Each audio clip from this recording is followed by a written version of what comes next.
So we are in John chapter 9, and Jesus comes across a man who's been blind from birth.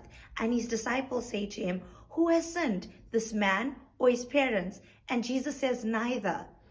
But this has happened so that the works of God might be displayed in him." And then Jesus takes some mud and he mixes it with saliva and he puts it over the man's eyes. And he tells the man to go to the Pool of Siloam and wash.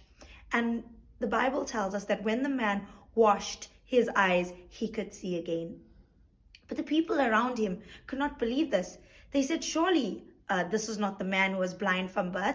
And he said, "It is me." But they still did not believe. And they took him to the Pharisees. And the Pharisees were upset and they could not believe this. And they were more outraged that Jesus had done this on the Sabbath.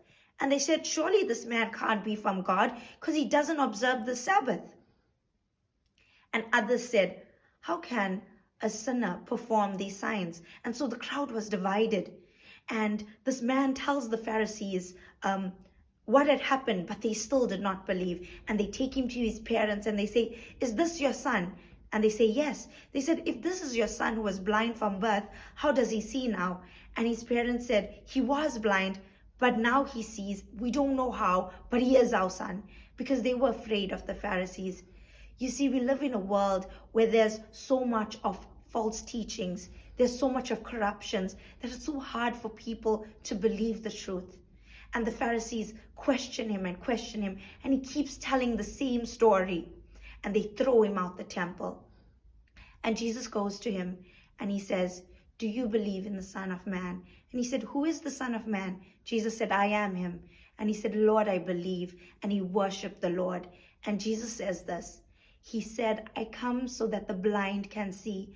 And Jesus was not talking about a physical blindness, but a spiritual blindness. Jesus was saying that he came so that all those who were blind before, their eyes would be open to see who he truly is, that he truly is the Son of God. Be blessed.